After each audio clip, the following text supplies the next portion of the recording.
Thank you for joining and welcome to another consultation and discussion for the study on country safeguard systems of the Asian Development Bank.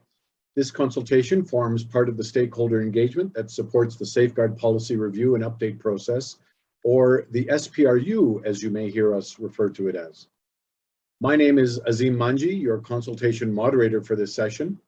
This is our 13th thematic consultation topic, or theme so far, and this is the fourth in a series of consultations and discussions on country safeguard systems. In today's consultation, we're joined not only by Bruce Dunn, a director with the Sustainable Development and Climate Change Department in the ADB, but also by Zara Abbas, a principal environment specialist, Safeguards Division in the same department. For this fourth of 5 sessions on the theme of country safeguard systems, our consultation is primarily with the CSOs and other non-governmental stakeholders of the ADB in North America, Great Britain, and Europe. 23 of the 34 pre-registered participants are external to the ADB family, and although it's not a big group, as we're all English speakers, we don't have simultaneous interpretation or translation today. That'll allow us a bit more time to go into some depth for the issues that we're going to be discussing. In this consultation, Zara Abbas will present the main summary issues related to the study that she and her team have authored on country safeguard systems and the relationship of that study of relevance to the Safeguards Policy Update. From the presentations, we're hoping that participants like yourselves will share insights on the potential gaps of the provisions and implementation of the 2009 policy, and then propose recommendations to ensure the strengthening of the forthcoming revised policy. Comments received from this consultation will inform the revision of the ADB Safeguards policy. Before I call upon our speakers, here's a few gentle reminders. As you've seen when joining, you've all consented that the ADB is going to be recording this session for the purposes of preparing a summary of the meeting, and it's the intention that these recordings will be available to ADB staff and consultants, and then more broadly to all members of this consultation publicly. If you have any concerns about this, please feel free to contact the Secretariat at the email on the chat box now. A reminder to please join from a quiet, distraction-free area with your microphones off when not speaking. And during the Q&A sessions, you may ask your questions by typing them into the chat box or raising your hand virtually. Mr. Gelson Garcia will then invite you to unmute yourself, and if you wish, turn on your camera so that you can ask your question live. If you wish to have your identity protected, you may pose the question by referring it to either Jennifer DeBellin or Jude Gonzalez in the chat screen. To maintain a collegial atmosphere, please, just a polite reminder to be respectful to others joining this call. And Mr. Garcia and I will manage the time of this consultation to ensure that we keep within the schedule. Should you experience technical difficulties, IT support is provided, and you may ask for this support by typing your issue or query into the chat box, and someone from the team will respond to you shortly. We request that you use your proper name in Zoom for our documentation. To change your name on Zoom, click on the Participants button at the bottom of your Zoom screen. Then on the right-hand side of your screen, look for your own name. Click on the More button on the right-hand side of your name, and then click on the Rename button. This will allow you to type in your proper name, the agency you represent, and then you can make that permanent for this session by clicking OK. If you wish to send a message, question, or share feedback, click on the chat button. If you wish to comment or raise a question, you click on the smile icon or the reactions button at the bottom of the Zoom screen, and then click on the raise hand emoji. To speak, please remember to unmute yourself by clicking on the microphone icon, and if you wish to show your video, click on the video icon.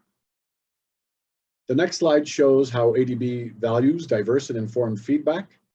And I'm not going to go through each and every clause on that slide, but let me just remind you that this session, once again, is being recorded, and you may wish to opt out of the recording. The purpose of the recording is to review, allow the ADB to review, consider, and respond to any comments and inputs made, and serves as a permanent record of the session.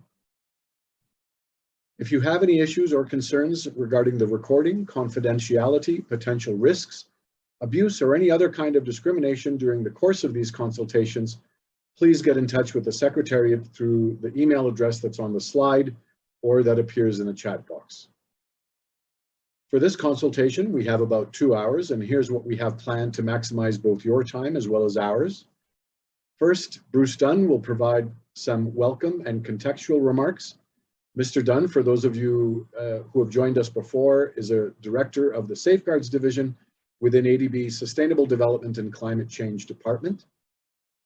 Second, Ms. Zara Abbas will share the main issues and findings of the nature and context of the study on country safeguard systems as specifically related to the revision of the safeguards policy statements and the forthcoming update. After the second presentation by Zara Abbas, we will have a brief 5-minute break. And when we resume, we will have a moderated discussion as facilitated by Gelson Garcia, the Senior Stakeholder Engagement Specialist on the Stakeholder Engagement Team. Gelson is also within the Safeguards Division. The moderation for this will last for about 75 minutes, but if there's a need, we can perhaps extend a little bit.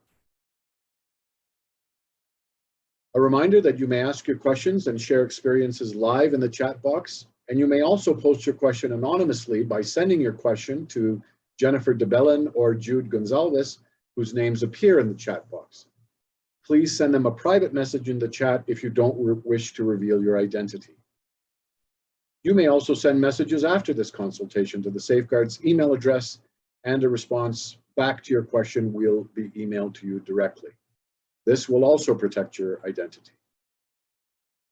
Gelson will prompt us with guide questions to frame our conversation, and then subsequent to the discussion, we will be having a quick event evaluation before we turn back to Director Bruce Dunn to offer a wrap-up and indicative next steps following the consultation.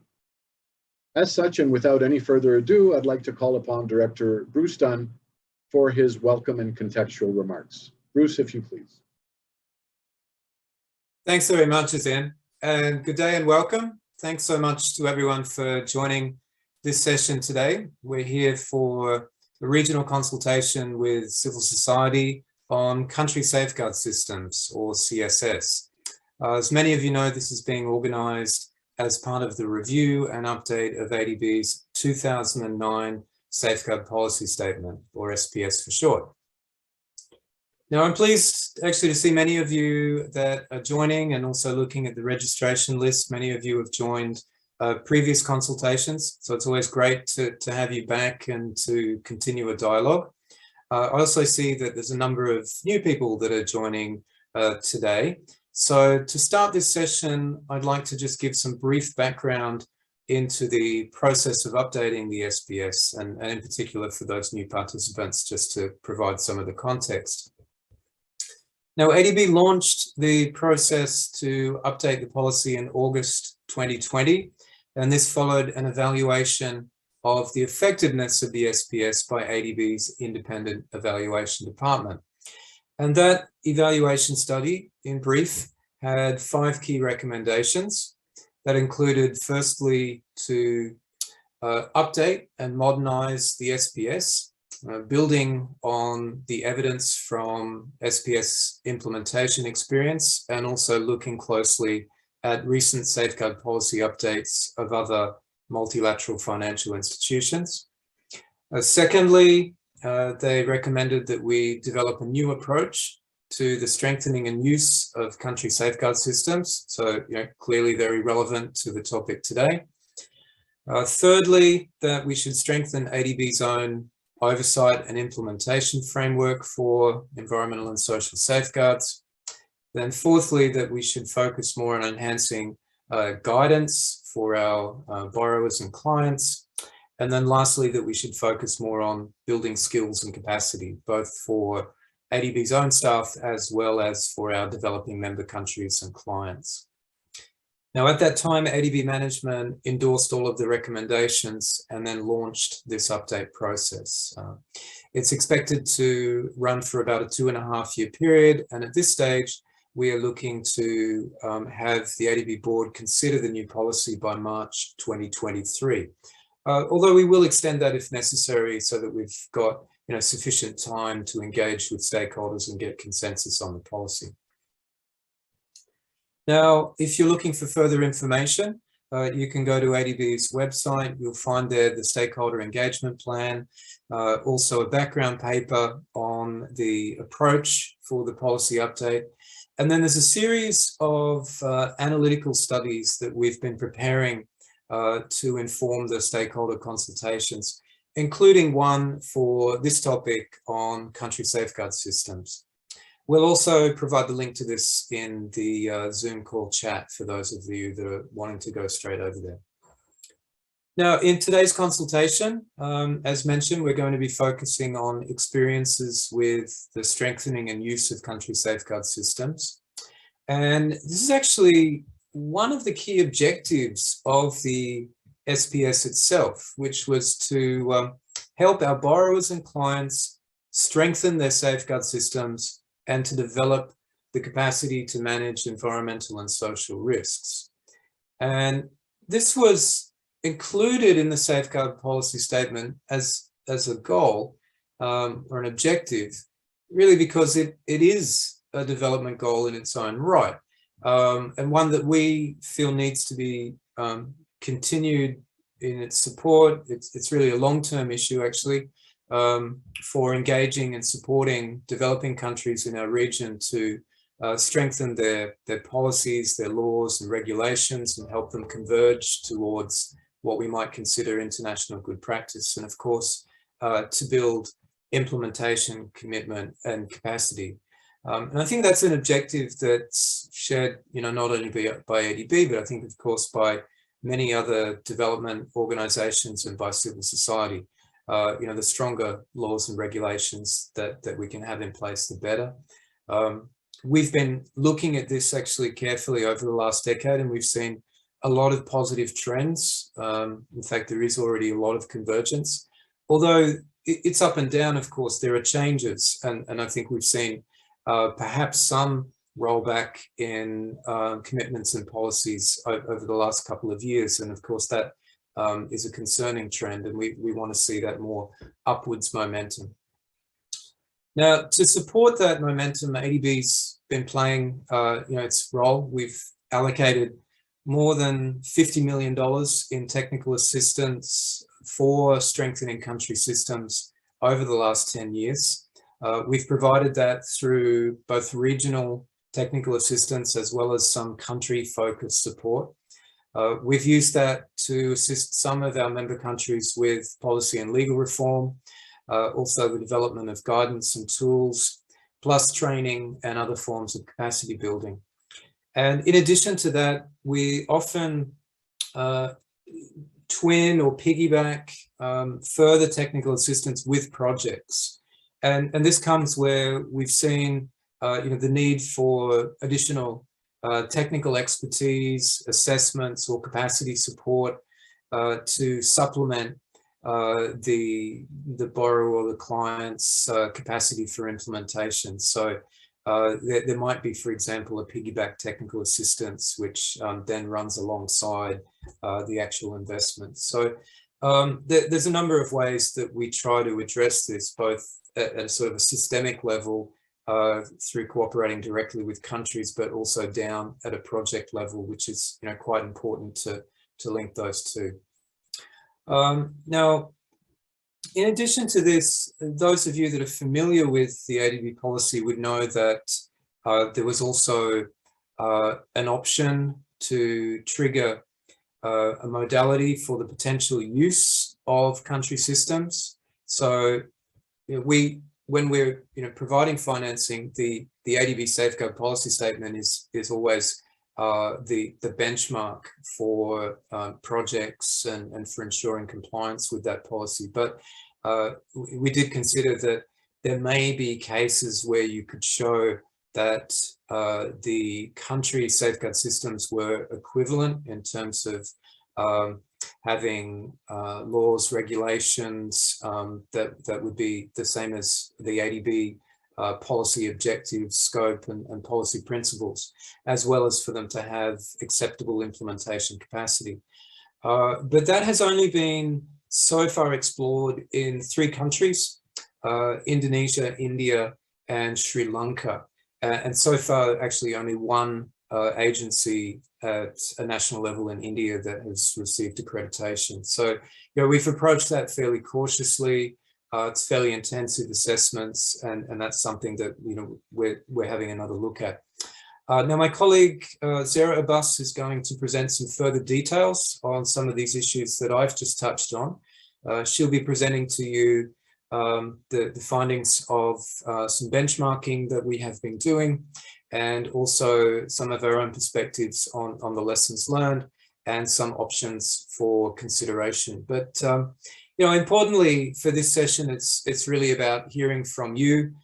We know that you have got your own experiences and perspectives, both on our own policy, but also from perhaps working with other multilateral agencies or working directly at country levels. And we're very interested to hear those and to feed in to our own thinking.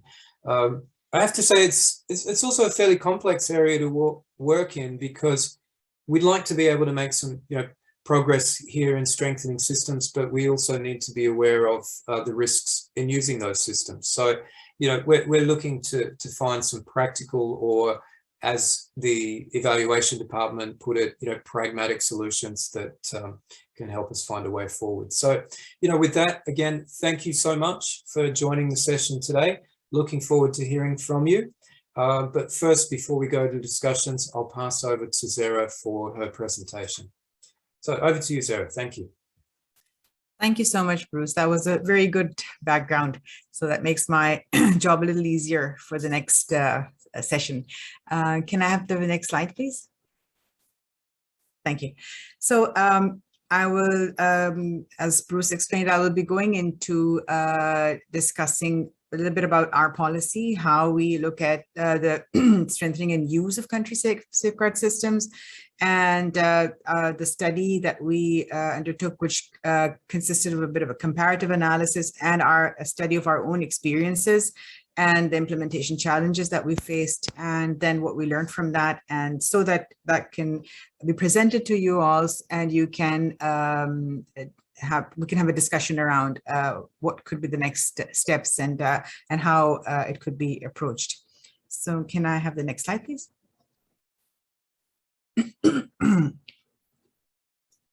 So what the objective of the study was to assess ADB's current approach, as I said, and to propose next steps based on our approach and on the experience of other MFIs in this area, whose policies have similar provisions that allow the use of country safeguard systems, and then identify the challenges and move forward. So some of the MFIs, we did comparative analyses for in most of the analytical studies that we undertook. So for the purpose of the study on country safeguard systems use, we looked at the Asian Infrastructure Investment Bank, Inter-American Development Bank, and the World Bank, because their policies have this allowance to use that. So I'll go into the details a little bit later. Can I have the next slide, please? So right at the level of the objective of the policy, the SPS says that we need to, the SPS says that we should have this, develop our borrowers' capacity in strengthen their safeguard systems so that they can better manage environmental and social risks at the level of their projects. So that is right at the beginning, but then as part of the policy provisions, as an annex to the policy, we also have the provision that allows for the use of country safeguard systems in ADB projects, and in such a manner that it doesn't in any way undermine the achievement of ADB safeguards policy objectives. So in order to do so, we the methodology that we follow under the SPS has 2 steps. First is of achieving equivalence, or assessing the equivalence of the country safeguard systems, and then also to see how what is the track record. of the in implementing safeguards for that particular entity. So safeguard systems, according to the ADB SPS, it allows for the use of country safeguard systems at the level of the country, national level, at the level of any sector or a specific agency of either for one safeguard or for all or a combination of either environment, involuntary resettlement, or indigenous peoples safeguards. One thing that's very important under this SPS is that the role of the accountability mechanism, ADB's accountability mechanism, remains intact, even if a project does follow the country safeguard systems after its approval, and also that ADB retains its supervisory role. So these are key things, features that remain in this. Next slide, please.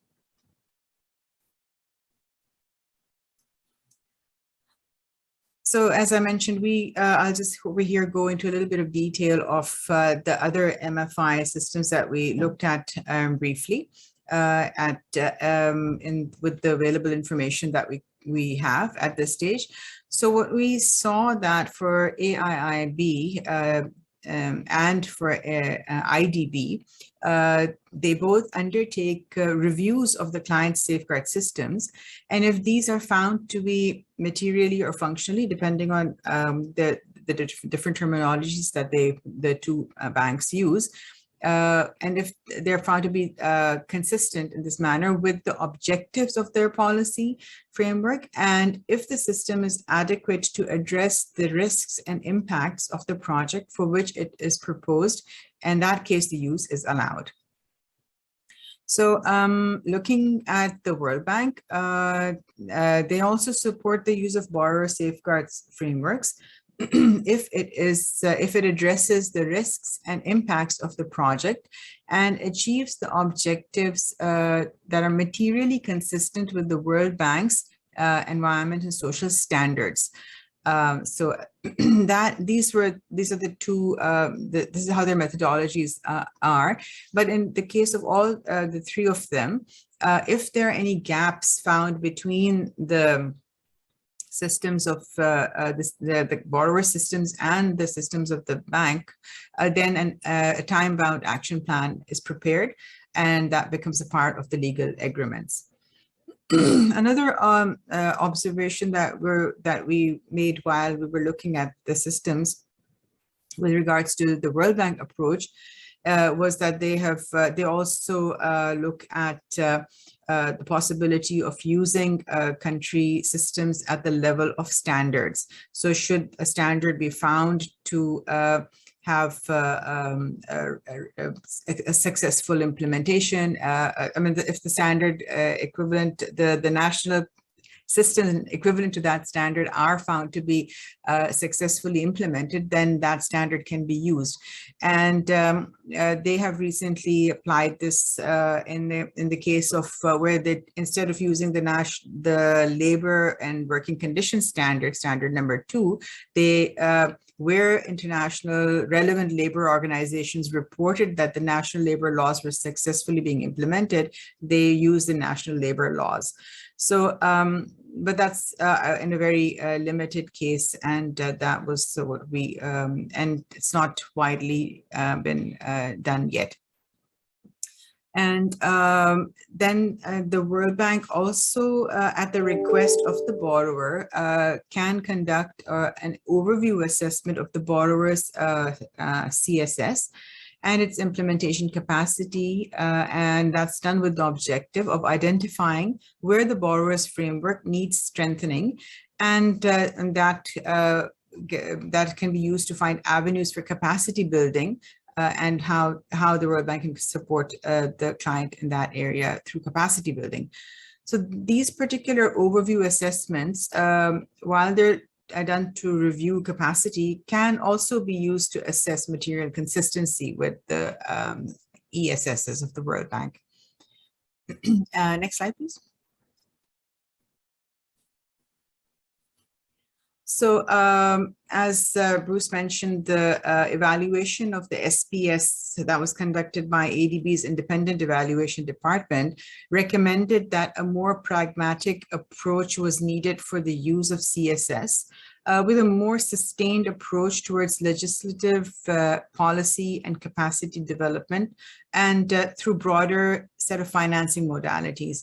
So this is very clearly stated in the evaluation itself, that we need to look at other avenues of trying to strengthen country safeguard systems in a sustainable manner, wherever policy gaps can be filled through legislative reforms, or wherever it's possible, wherever it's capacity building is needed. That should be looked at carefully through our different modalities, such as the results-based lending. So I'll go into that a little bit more in detail later, but just wanted to show you what the IED says in a little more detail. So this was the key recommendation. Can I have the next slide, please?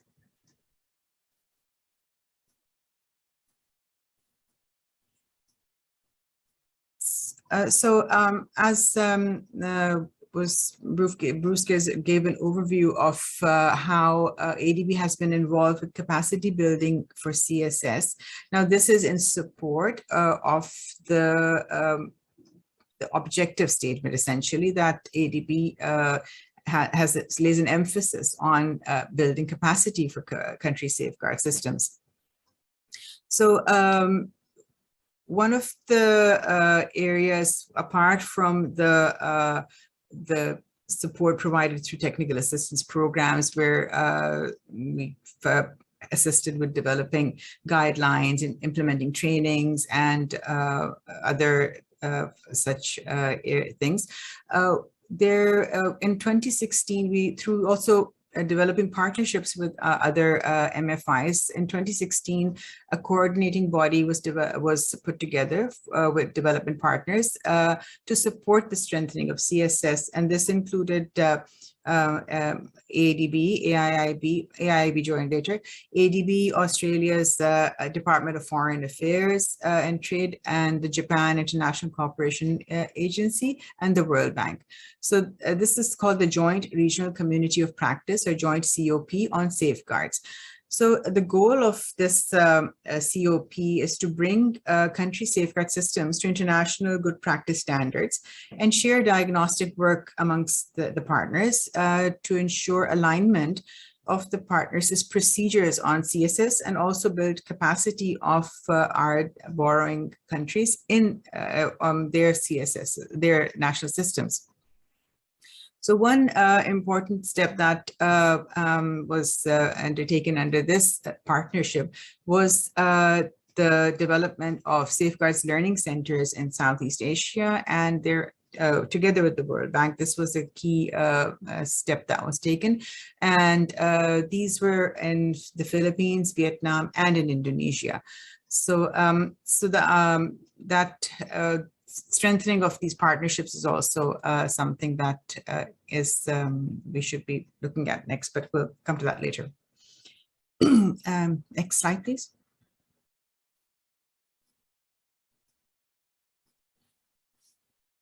So here I'll just talk about the experience that now we gain through the use of or pilot, or trying to look at the use of CSS, which is the other provision of the policy.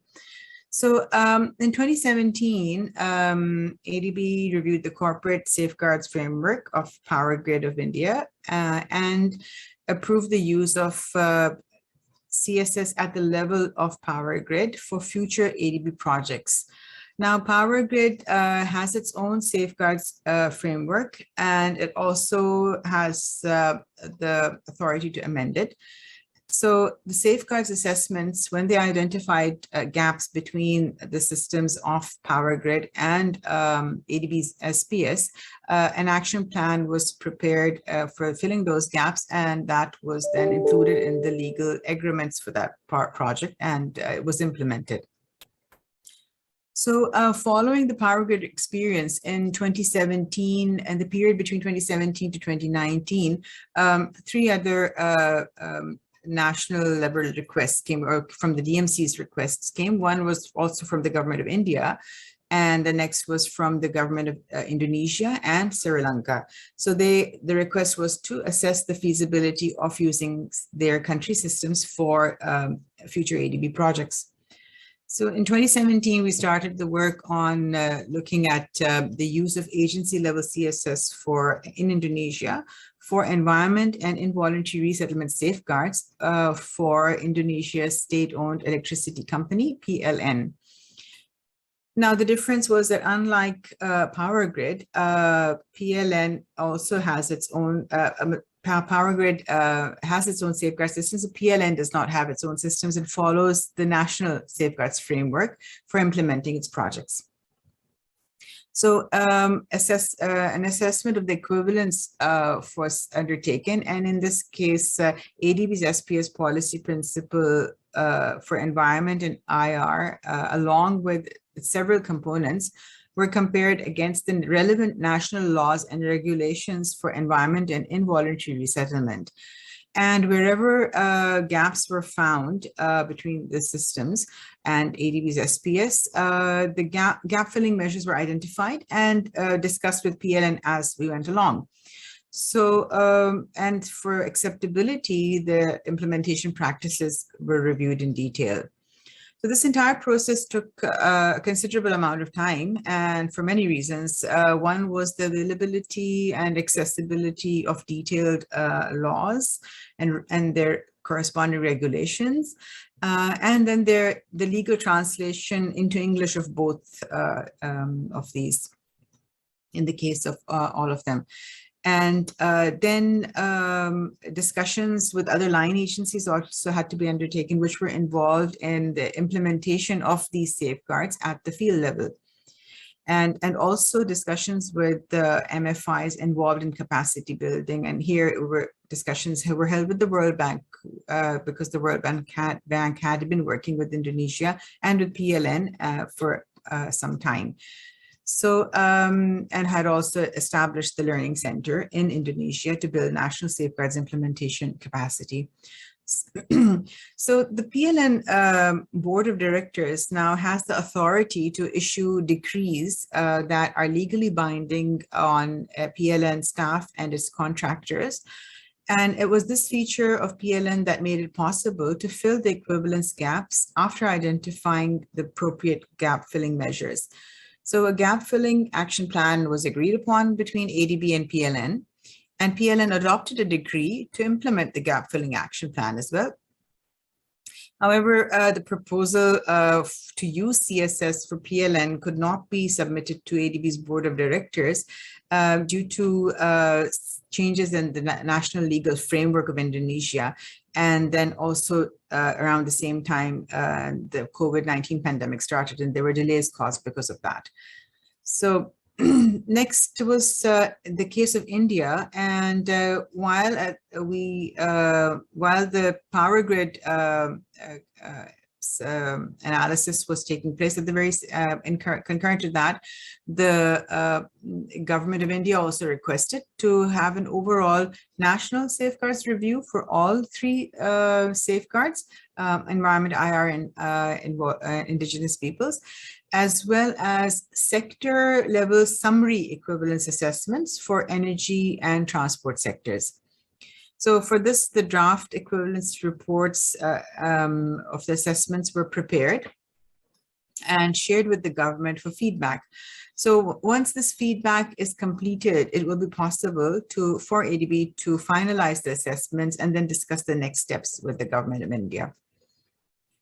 In parallel to the work that was taking place in Indonesia with PLN, the work in 2017 also started with the government of Sri Lanka and based on their request for review of agency level, again, CSS used by the Roads Development Authority, RDA. So RDA is also a state-owned enterprise like PLN, but in contrast to Power Grid and PLN, it does not have the authority to issue any binding directives. So, and when the assessments were undertaken and gaps identified in the environment and in voluntary resettlement safeguards, since RDA did not have the authority to issue legally binding directives, and they could not be, legal gaps could not be filled, it was not possible to implement an action plan for that, as it was done for Power Grid, and it was not possible to fill those equivalence gaps essentially. However, but RDA and ADB agreed that going forward, it was best to build capacity, and because RDA has a long-standing relationship with ADB, and capacity building had been part of the focus that the South Asia Department was involved with them on. And so it was decided that since they were interested in having more capacity building measures, then some safeguards manuals that were prepared earlier were then updated, and some modules were added, which were the requirement of the agency at that time. So the implementation capacity strengthening was then undertaken, and this is still ongoing with the South Asia Department. Next slide, please. So based on this experience of use of CSS, we identified some key challenges, and that we sort of discussed over here. Now, firstly, establishing equivalence was a big challenge. Now, the SPS policy principles are very comprehensive and complex, and there are a range of requirements embedded within each policy principle. And a single safeguards policy principle may encompass many aspects and requirements. So when we compare those with national legal frameworks, it may be spread across many laws and their regulations, and also corresponding regulatory bodies. So making the analysis of establishing equivalence quite a complex and lengthy and legal task. And then another challenge observed with establishing equivalence was that establishing equivalence itself can be an ongoing process, as laws and regulations change frequently, and every time there is a change, then the assessment needs to be revisited and shared with stakeholders, and consultation undertaken and disclosure of those plans. So that also triggers the process again if it happens. And then linked to that is the difficulty in accurate translations of DMC legal frameworks, and so as to compare them with the SPS. So then filling those gaps once they're identified is also challenging, because equivalence gaps can be filled where agencies have the authority to make corporate rules to fill those gaps, and where it's possible to agree with the agency on a gap filling action plan. So in cases where agencies do not have such an authority, it's not possible to fill gaps or implement gap filling action plans. And lastly is acceptability assessment. So as I just mentioned, that laws can change or the legal framework can change. So linked to that, we see that the acceptability can also change, because the implementation of those laws doesn't have that creates a new acceptability gap in itself. And then another thing which we was seen for sure was that reliable acceptability assessments were not possible due to often not enough implementation data on projects and the limited availability of that data. and which necessitated or raised the necessity of having field audits for projects, but that also requires time and resources, which is not always possible to do in a timely manner. Next slide, please. So it was seen that agency level use of CSS was only possible where the agency had a robust system and the legal authority to amend that system. So there were 5 key lessons learned from this, and I'll just briefly discuss them. So first is what we feel is that pursuing early strategic engagement with DMCs is very important. And in the long run, that is sustainable as well and in line with the IED recommendation. So this can be done through ADB's country programming strategy and the country programming exercise that takes place. So when the regional departments, which are interacting with the governments, would they plan their country engagement with their DMCs, and country programming strategies are developed. And at that stage, of consultation, it would be useful to engage in strategic dialogue on CSS and to identify priorities for strengthening CSS through identifying priority sectors and also by identifying priority safeguards areas. So this will also be a means of establishing a baseline and to identify indicators which can then be monitored in the future. So also there's a need to strengthen the capacity building approach. So the joint regional community of practice that I just spoke about on safeguards is one of the things which is a good experience, and there's a need to continue with that and expand it beyond Southeast Asia and in other regions as well. And so that partners can come together and learn and also build capacity of DMCs. Then in addition to that, there is a need to develop new approaches to build project level safeguards capacity in the DMCs based on the priority sectors identified through the CPS, through the country programming strategies stage. Now, linked to this, where we identify or engage in strategic dialogue at an earlier stage, then identify capacity gaps and build on those capacity gaps. Or in addition, what we also see, if we engage with on the have a CSS dialogue, we'll also see if there are any legal gaps. So one, and it's also for sustainability purposes, institutional reforms are also very important and may be needed in certain cases. So in order to mainstream safeguards good practice, we can engage in dialogue on legal reforms or institutional reforms, also linked to the CPS. So I'll continue this on the next slide. Next slide, please.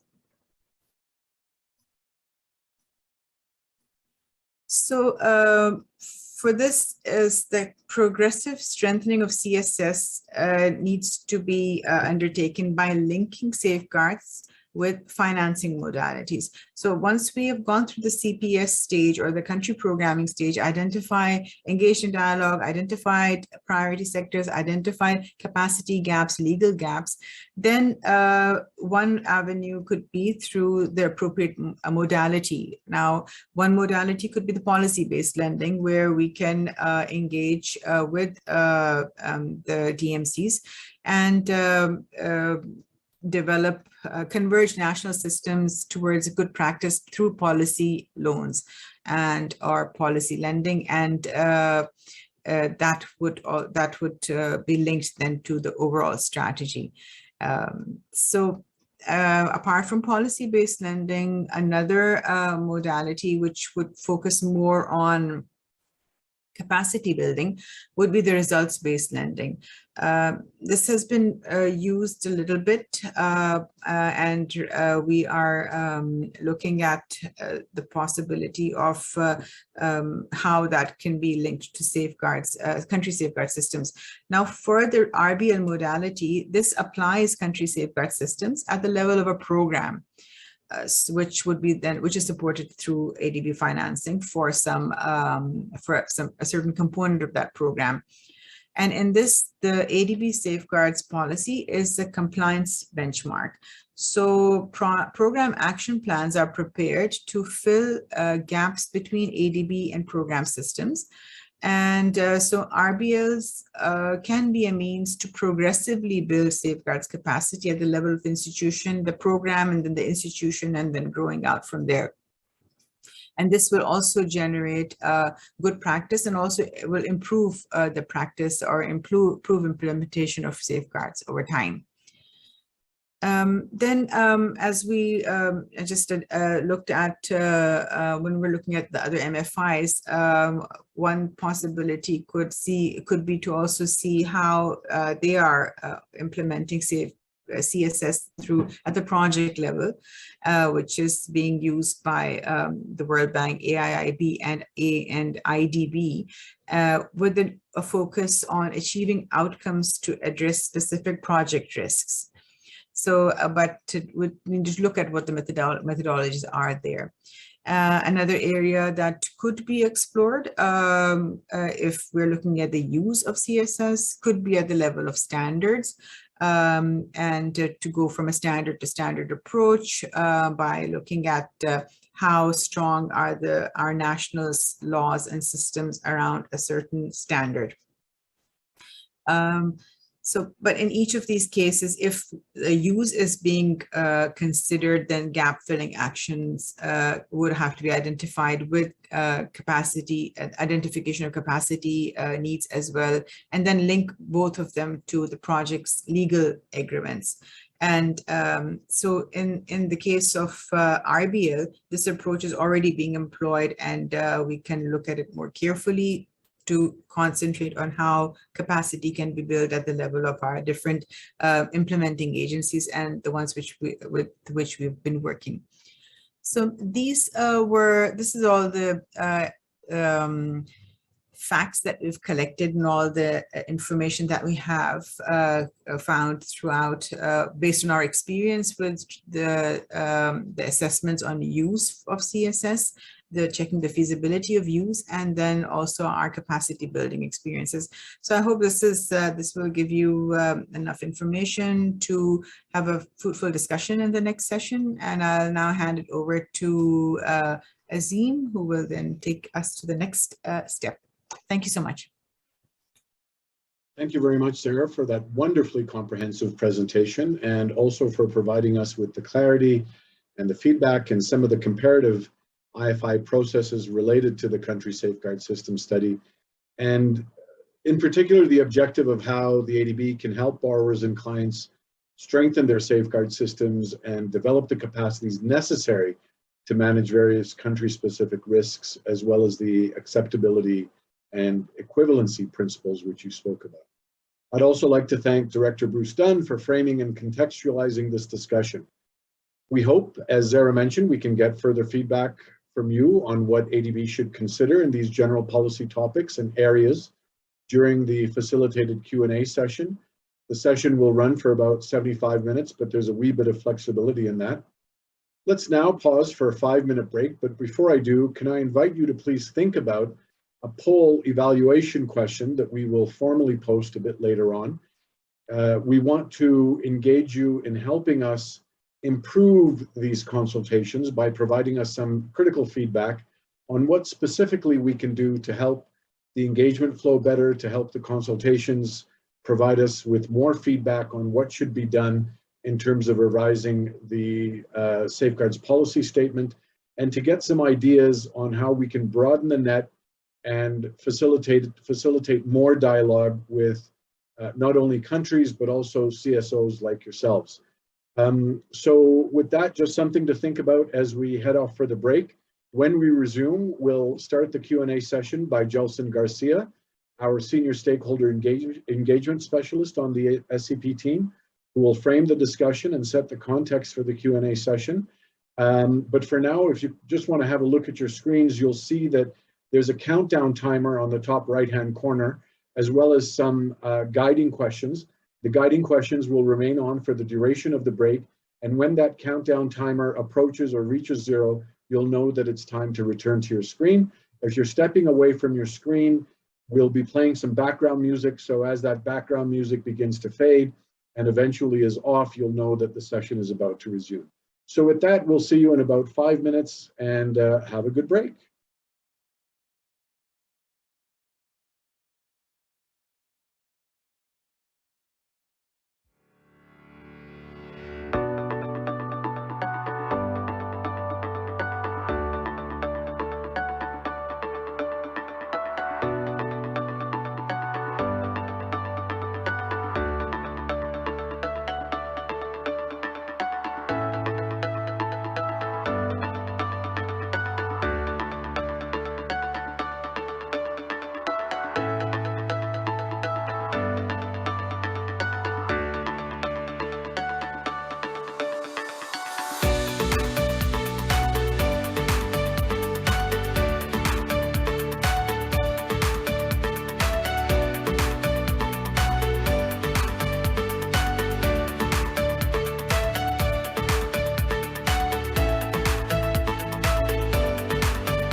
Thanks very much and welcome back.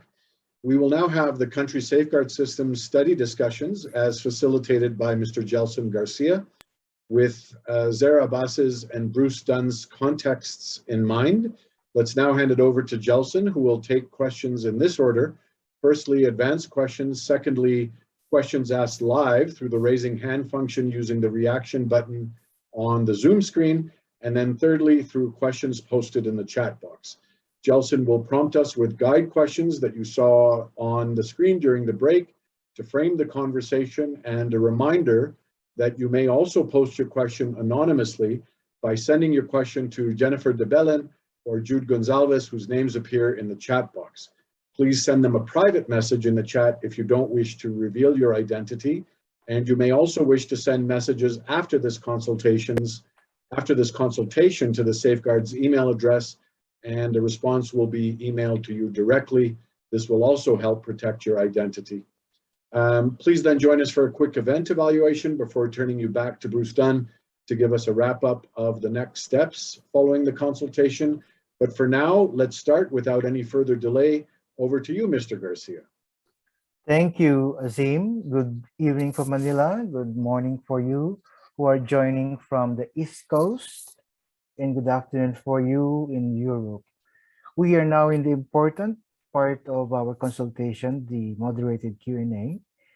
This is the fourth of the 5 consultations on CSS, and we have approximately 75 minutes for listening and circling back to comments.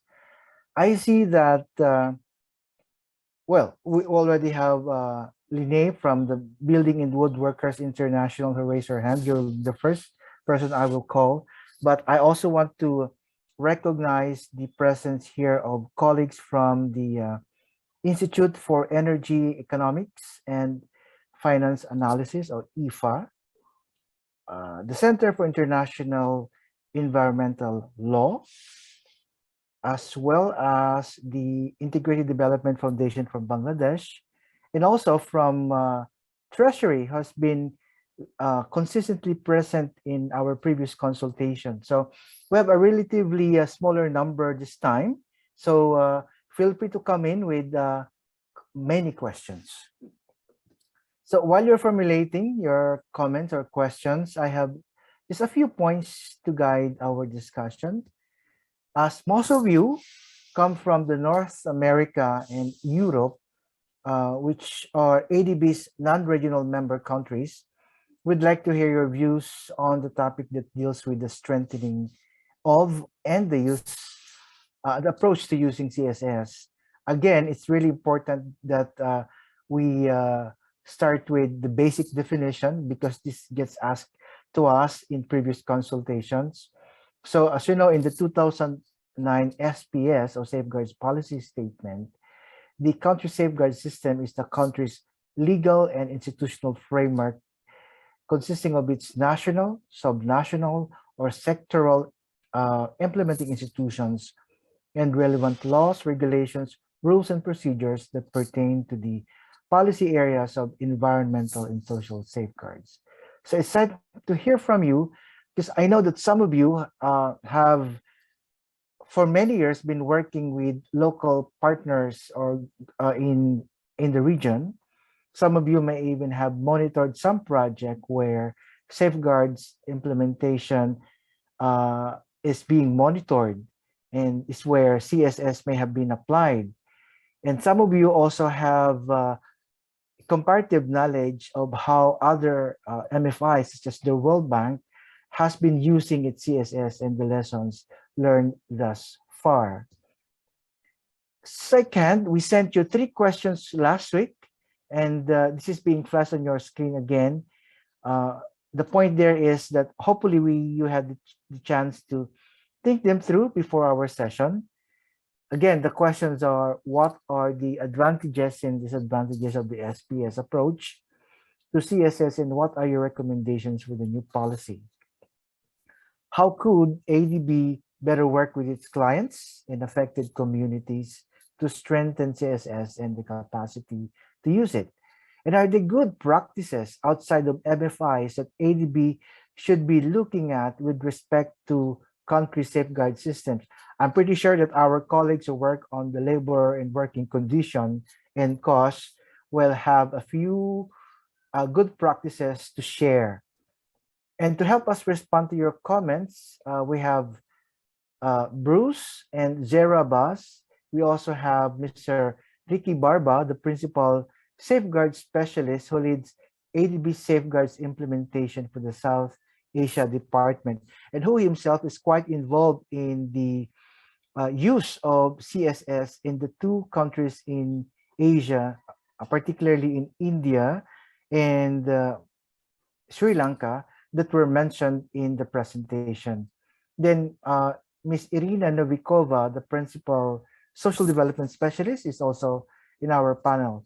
So I think you know now the basics. You can simply click the raise hand button on the lower part of your screen.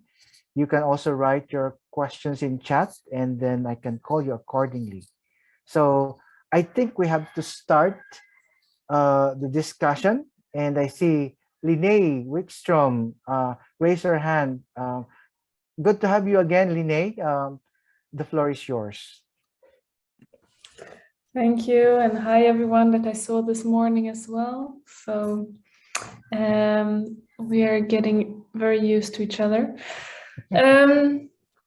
Yeah, I must say first that yeah, of course you have received the Global Union's note, which has a quite clear position about country safeguards, but because I'm sure my colleagues have raised that in other sessions as well, I want to keep it very short by saying that as the study showed, presented by Ms. Abbas, there is great difficulties in ensuring compliance to an acceptable or a same level as a safeguard made by the bank, and it also could undermine the whole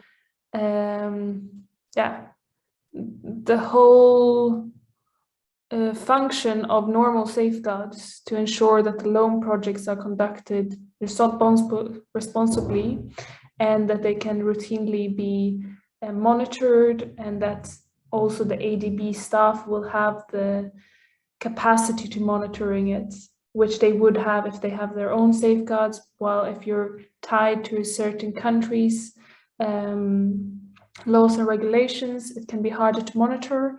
And also, it's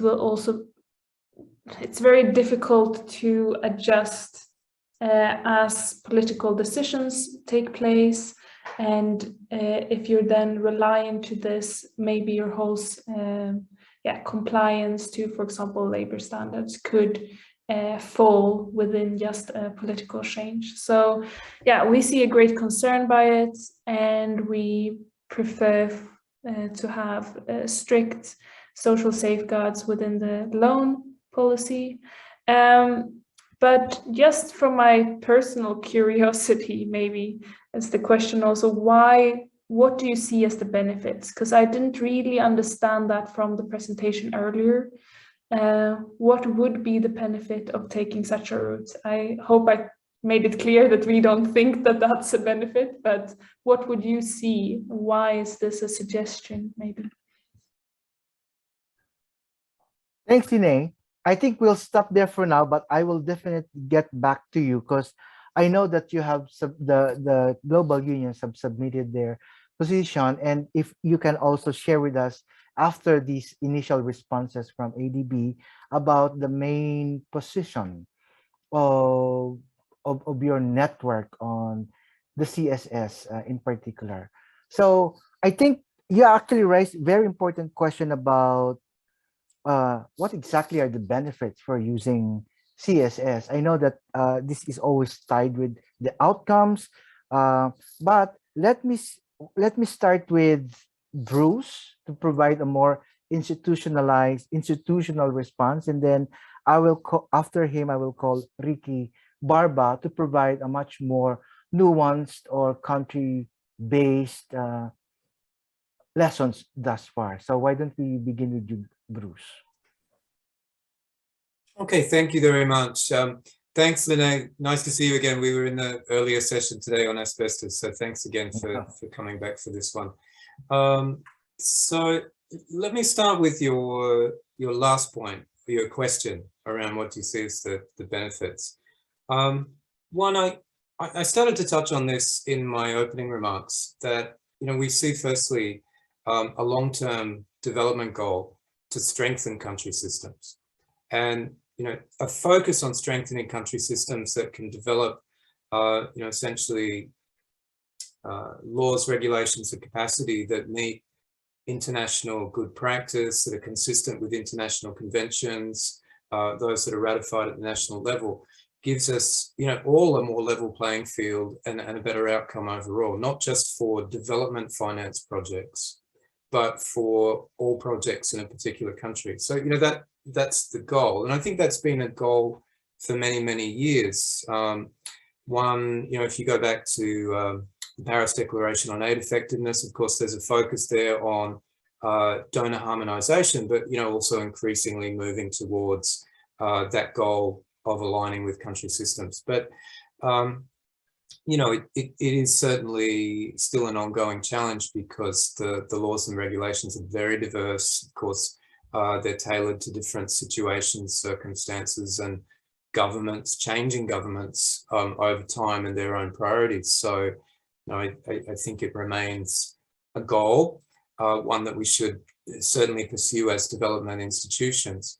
But then other benefits, if you can get to the stage where those laws, regulations, and capacities are consistent and they can be implemented consistently, I think you have a better chance actually of compliance in some ways if the government's implementing its own system, because that's often a challenge that we find when it comes to implementation. Of course, we come with our own policy, and some might say that's imposed, and we try to ensure that that's implemented with legal covenants, part of a legal agreement to a loan or other financing. We come in with our own monitoring, but government staff are much more used to implementing their own rules and regulations than they are for a very smaller number of development finance projects. So again, if you can transition the whole system as the goal, then of course you're better off. Now let's pivot that though, in terms of the situation on the ground and risks. We really don't want to compromise. We want to be able to provide sort of an incentive and capacity support to move in that direction, but we don't want to compromise on outcomes. So in fact, what you see the last decade, although we've got this provision in the policy that says, in theory, you can undertake assessments of equivalence and acceptability and use those systems, we've really not been able to achieve that. And that's because of those ongoing gaps and risks. So yeah, this topic remains actually, somewhat of a challenge. Governments want it. They want us to transition and use their systems, obviously, but because of risks, we're still concerned. So, we do need to think pretty carefully on some practical solutions. So, I've talked a little bit on bigger picture issues, but let me turn to Zara and maybe Ricky that have been doing some of the more detailed work on this for some other views. Yeah, let's go to Zara. Let's go to Zara first, and then Ricky.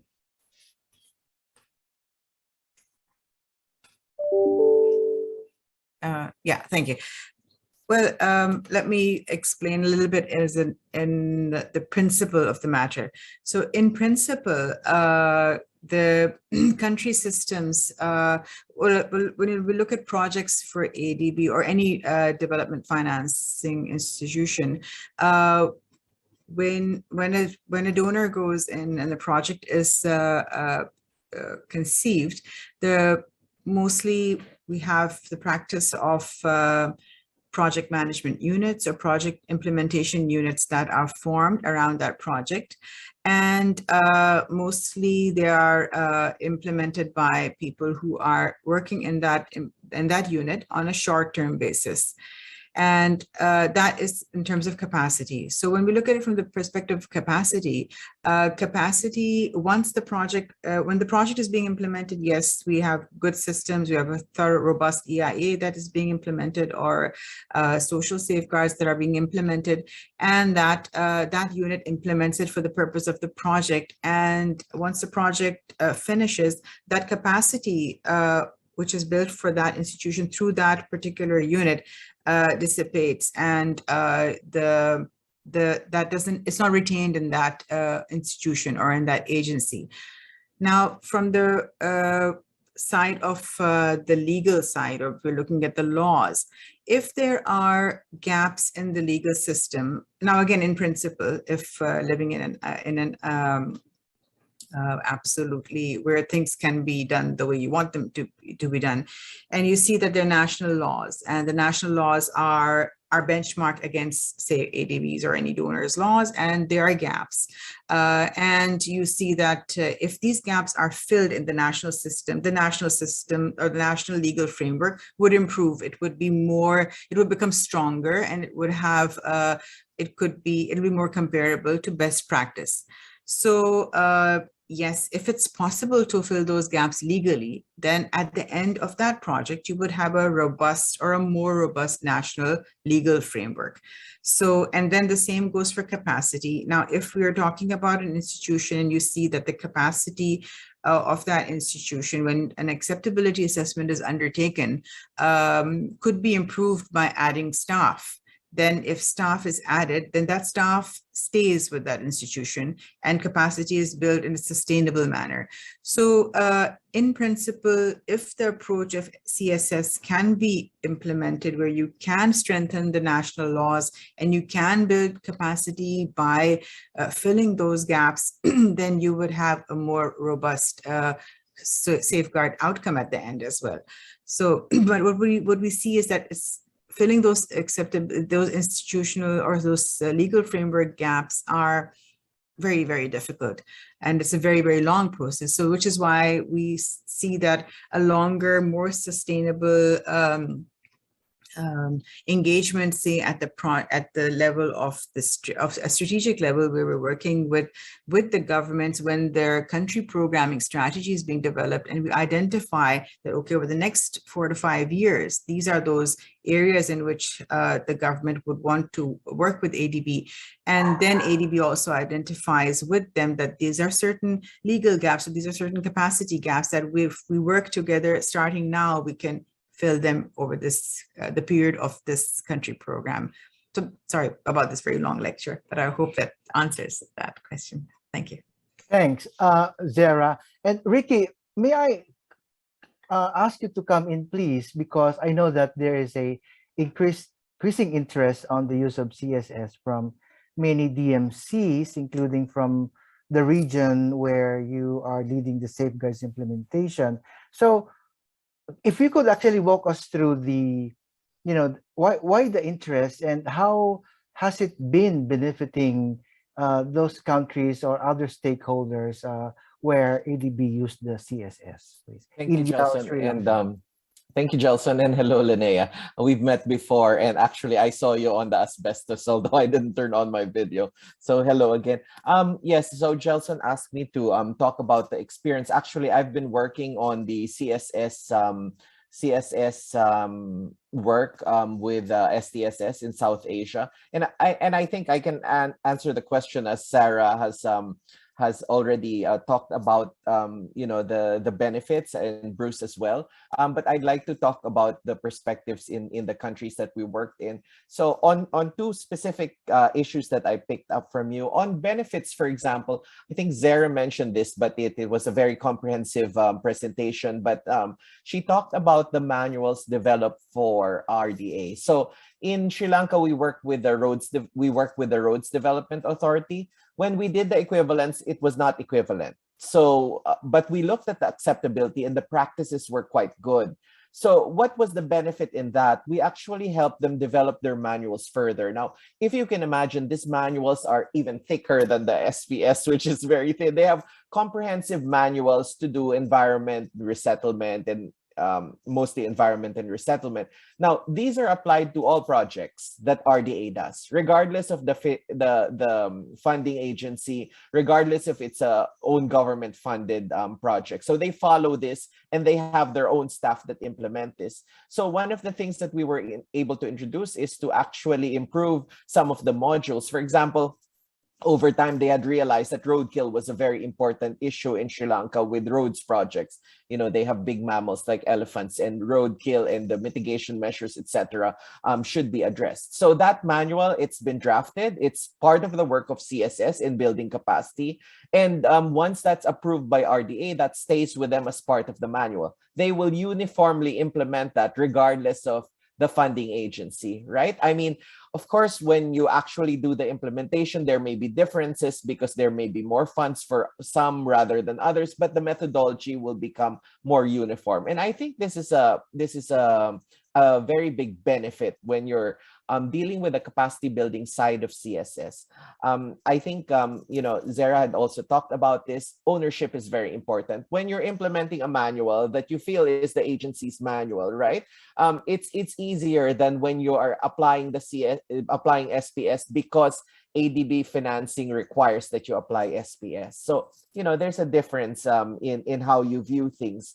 And international best practices are being introduced. For example, if they had asked a manual on labor, for example, or construction, for example, because I know that's the topic you are most you feel most strongly on. If there was, like, for example, a manual on how construction camps would be run, then that would be a very good improvement. So that's from Sri Lanka. I also want to talk about the question that you raised, because this was really one of the issues that we were thinking when we embarked on CSS. The first one being power grid, when you talked about capacity to monitor. And I do agree with that very much. You can monitor your policy. So clearly we have an advantage when we're monitoring how SPS is being implemented. But how do we see how they monitor the project when they're using their own policy?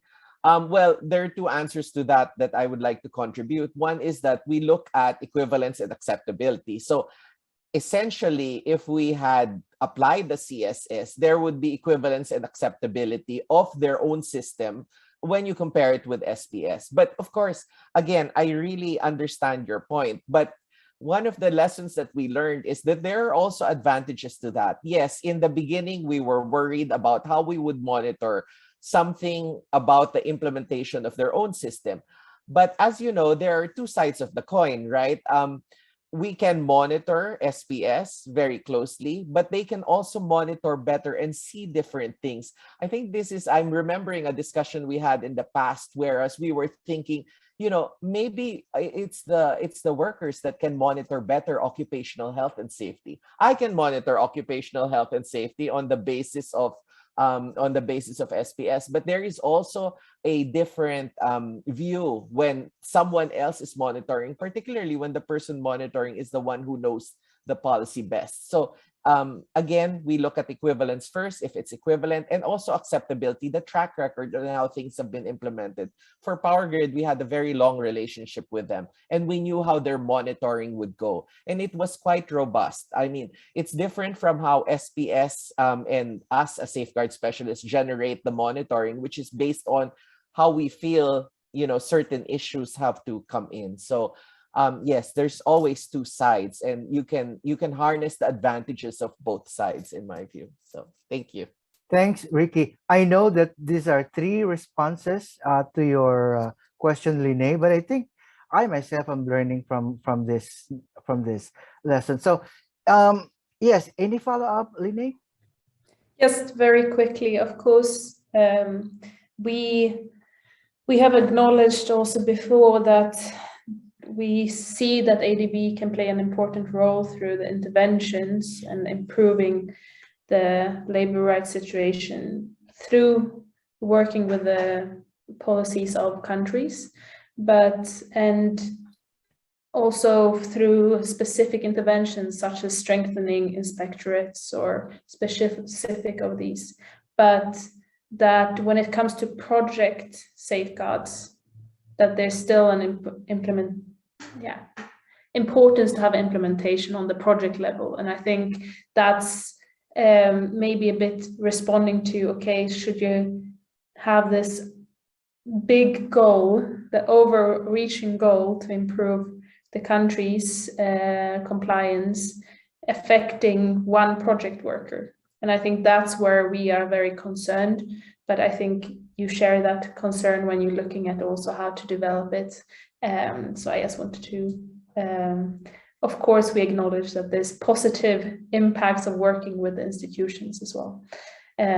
Yes, I'll give time to others to also ask questions. So she's. Sure, and I think if there's time, please do come back, Linnea. So, right,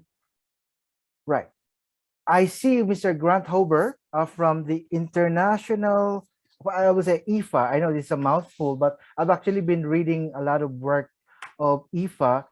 Mr. Hober, please do come in, but first introduce your organization, please, because I know that you are really into energy transition. Yes.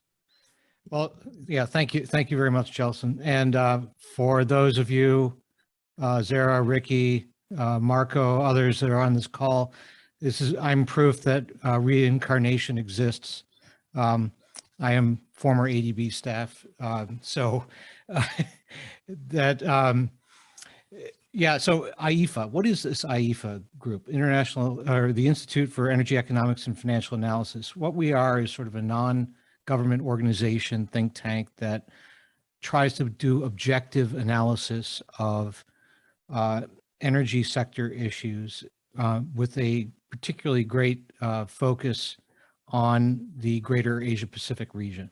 We have a whole dedicated team with people in Indonesia, Vietnam, Pakistan, India, and Oceania and other places. So who are,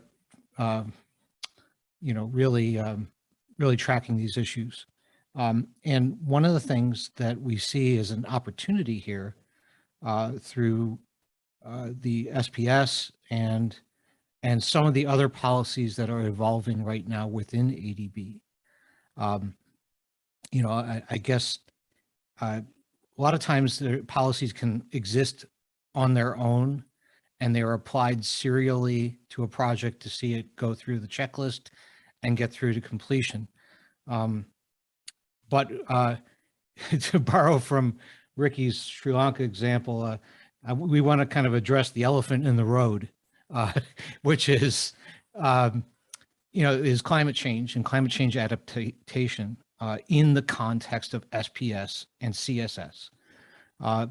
This is also getting to something that Zara pointed out in her presentation, which is the complexity of equivalence when you have a rapidly and often changing set of parameters needed to be applied to safeguard systems. And I think one of the things that our organization is really concerned about is adequately integrating and incorporating into environmental, social safeguards, the climate change risk and disaster risk aspects of projects, rather than applying it separately as a screen or a ex post facto measure, because the issue of adaptation is quite serious for many of our DMCs in the Asia Pacific, who are also members of the Vulnerable 20 Forum. So I think the question here is how can ADB's new SPS and countries' specific systems evolve in a timely and functional way to adapt to rapidly changing inputs of information, data, realizations. Obviously we got hit in the face with IPCC's report yesterday and the seriousness of the issue. I think that we all know exists, but it just drove the point home. And and really, you know, how can your redesign of the SPS rapidly, you know, facilitate adaptation to new parameters, making that as part of a unified approach to adaptation. And this gets to everything on design specifications, measurement, monitoring, reporting, that you're going to get during the implementation of a project. As we know, some of these projects take 4 or 5 years to implement, and a lot can happen in that time, particularly on hazards and natural hazards and risks to project affected parties who are in the middle of being, they're being impacted by the project in one way or another, and they may not be fully settled at that point. One thing I also wanted to point out, I appreciate, and IEFA appreciates the need to streamline and promote ownership of safeguard systems at the country level. You know, I think there's 2 sides to this coin. Obviously, there's a desire to raise the standards globally, to have them at an equally high level of practice. But it's also equally important that the countries own those systems and want to use them, and use them in a way that creates self-reliance. That's a development success story, you know, from an ADB perspective. If you've been able to promote that through your work as ADB in helping enhance a country's safeguard system, and then it takes off and operates on its own, I think that's a development success. Being able to keep it running and keep it adapting to new inputs of information, and being able to harmonize that quickly is going to be important in the coming years with rapid evolution of investment needs for climate change. And I guess we just want to make sure that that is actually kind of an integrated part of this, because too often project level, once you get through a project design process and funding and you go into project implementation, it just breaks down to sort of very micro issues with a project. And it seems to be that it would be a great opportunity to tick off multiple check boxes in one go if you're integrating disaster risk management, climate change adaptation, as well as social, economic, and indigenous safeguards simultaneously as part of an overall holistic safeguards package. I know that's a lot of stuff there. So I'll just stop and back off a little bit and see if there are any comments on that. Sure, and let's pause there for now, and then we'll certainly get back to you. Bruce, would you like to respond to your reincarnated former ADB colleague with respect to climate change, and also how ADB's new SPS will evolve in a functional way with the influx of new information, and also the need to deal with the elephant in the room, which is the climate change. So it's a big question, but I'll leave it to you how to approach it. Well, firstly, Grant, great to meet you. Thanks so much for joining the consultation. It's great to see that there is exciting and interesting life after ADB, something good to look forward to. I really appreciated your comments around climate change. So this is very much an area that we are looking at. In fact, we're preparing another background paper and looking forward to a consultation coming up over the next month or so on climate change and disaster risk management issues. You've hit it pretty perfectly, and I agree with all of the points you've raised and feel that this does need to be part of the new policy, and it's in line with the directions that we're thinking about. I'll just mention a few things. One, ADB, I think you know this, does have a climate risk screening process. There's firstly a rapid risk screening approach, and then that helps identify the sort of risk profile for projects.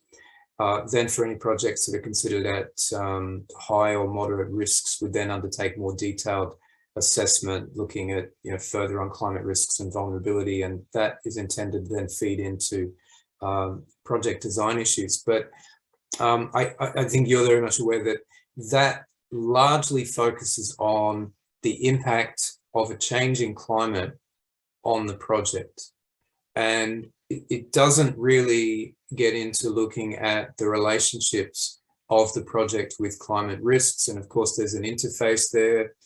Projects, for example, that might be in a landscape that are facing, say, reduced water flows seasonally or between years, and a project that's using water that may be reducing water for downstream communities or other downstream users. You know, there's an interaction there, and we need to be not just looking at the changing climate, but looking at the relationships with the project and the wider communities. So that's something that is in our mind. Now, there is some experience, in fact, more organically, there are examples of where the environmental impact assessments are considering the climate change assessments and integrating that within project design, but it's not linked into the safeguard policy itself. And that's something that we are looking at. Now, as we're designing that new policy, we're looking at a series of safeguard environmental and social standards or requirements for the borrowers and clients. And consistent with what you might understand, say, from the IFC performance standards or the World Bank's environmental and social framework, the first standard deals with the assessment of environmental and social impacts and risks. And we think that climate needs to come into that, you know, understanding climate risks as part of the assessment process. So that's where we're firstly looking at having some integration in the policy, but it also needs to come into other standards as well, you know, because there's various different dimensions. For example, standard on biodiversity, there's obviously linkages there to ecosystem services.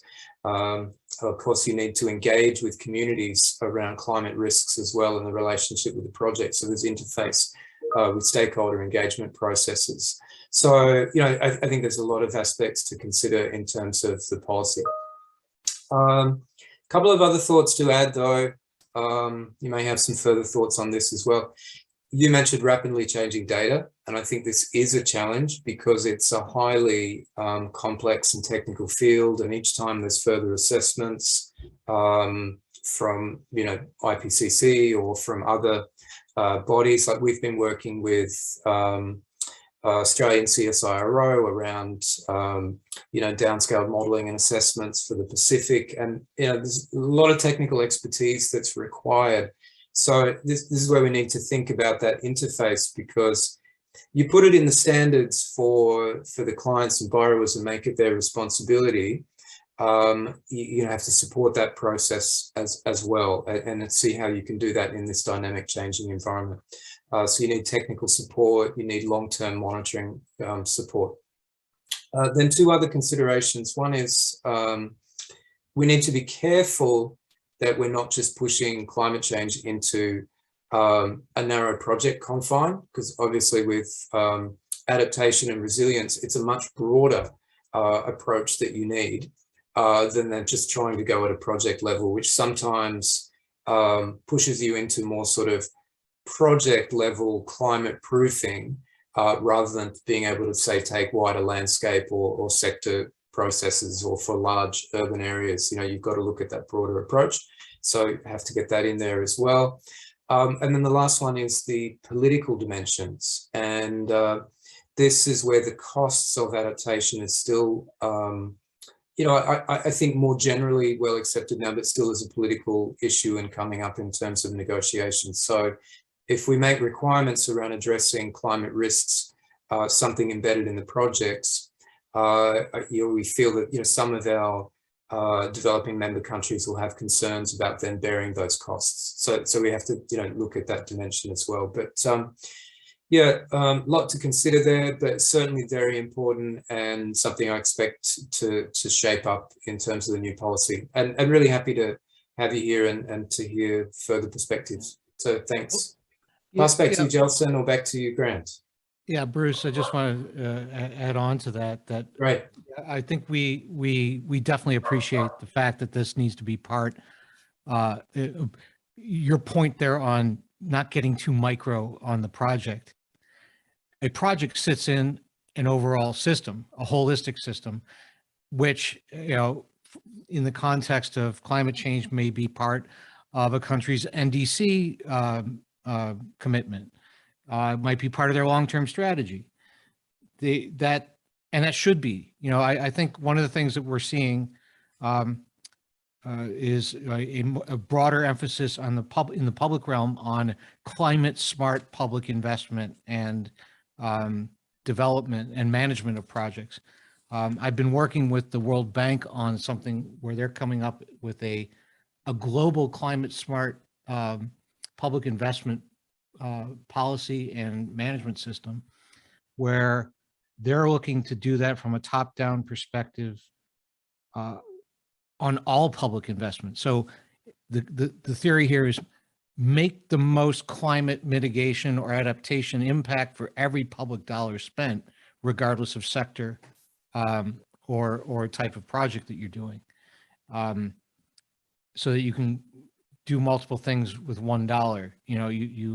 So, for example, you're also like, if we push this down to a project level, if you have project affected parties that have to be relocated for some reason, you're taking into account that you're not going to put them into a climate risk situation, taking them out of there, or you're looking at the project design that it's not going to exacerbate flooding or runoff by impervious area or energy use or whatever it is.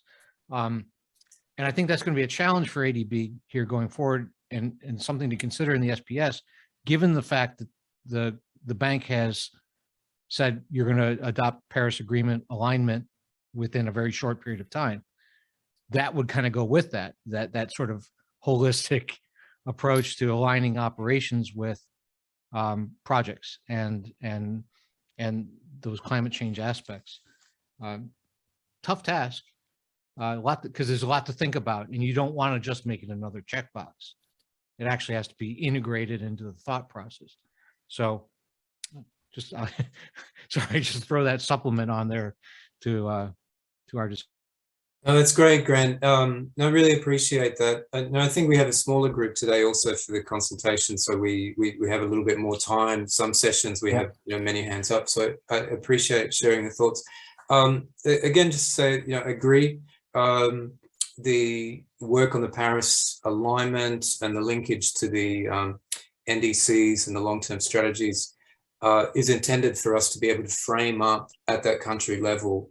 Of course, what are the strategies and systems and approaches that should be taken at the country level, and then we can align and support that, so you can take more holistic investments and look not just at a single investment, but across a range. But you've got to make that strategic linkage then across to the project, and so you're sort of transitioning, what's traditionally been more of an environmental impact assessment led approach focused on one project to something that's more strategic. So you've got to take that wider look. But it's certainly an evolving area, and right now, in line with our commitments for the Paris Agreement, we're actually working through a process to look at the whole organization of ADB to deliver on our climate change commitments, structurally, as well as in terms of investment priorities. So a lot of things that are happening. So we're trying to also align the new policy with that. Thanks, Bruce. And maybe before I'll let you go for now, maybe it's a good time to also announce the upcoming publication of the climate change study, the benchmarking one that we did, and how we're going to use that for the upcoming climate change consultation. Justin, yes, so we've got potentially, though we may push back a little bit the dates that we've got. I think we've got the climate change consultation at the moment scheduled in about 2 weeks' time. We may actually need to push it back a little bit because we're having, like I was sort of suggesting, to align this study to wider work that's happening in ADB around our climate change strategy and organization. So that's taking a little bit more time. Sarah's just reminded me in the other chat that possibly May 17th is what we're looking for the climate change consultation, but we'll keep you updated on that. Yeah, so and that goes to be an invitation also to Grant. Yes, please. Yeah. Yes. Okay, then. We have say 20 minutes left, so I just wanted to give some space also to other people in the room who haven't spoken yet. Say we have colleagues from CL. I'm not trying to put you on the spot, but it's an invitation. We also have Mr. Ashrul Isla from the Integrated Development Foundation of Bangladesh. Would you like to come in? And also maybe if our treasury would like to raise some clarificatory question, you're much welcome. Since Jelson has mentioned me, I'll just say the U.S. government is, we're very interested in hearing, but we are just in listening mode today. But it's a very interesting discussion. We appreciate that ADB has said we could join and listen. Thanks. Thanks, Rachel.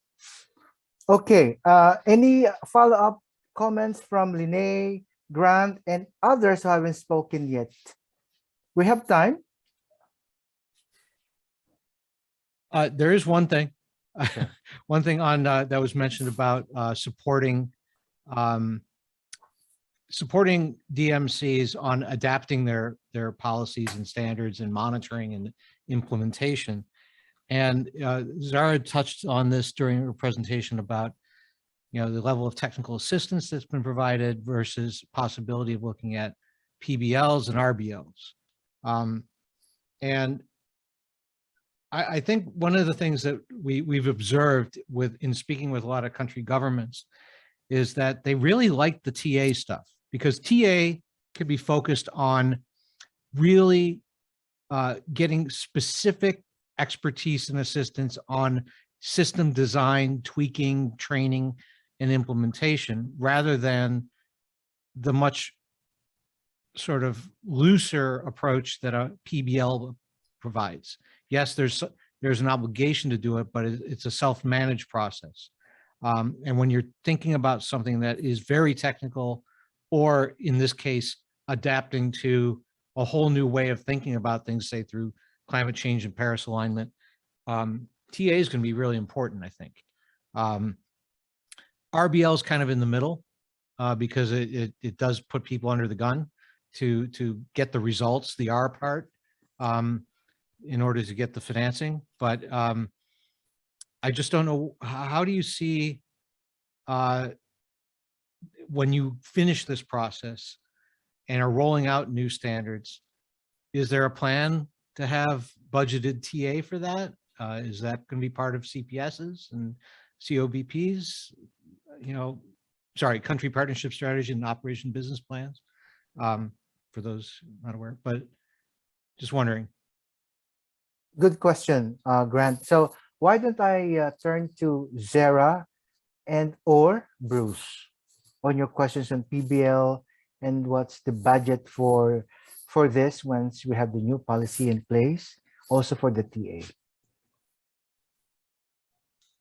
Sarah, do you want to come in first and talk about the PBL and the RBL side, and then I'll come in after and talk about the rollout and capacity? Yeah, sure. Thank you.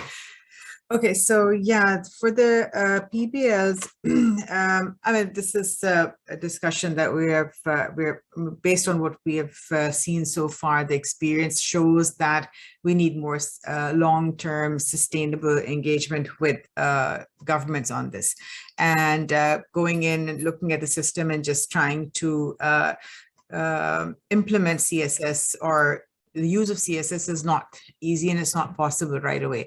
So we do need that long-term engagement, and PBLs offer it can be one of those routes where after discussion, after dialogue, we can identify areas that, if the government is also interested, can be implemented through a policy loan or policy financing that they would agree to, and they see that, yes, this is a policy gap.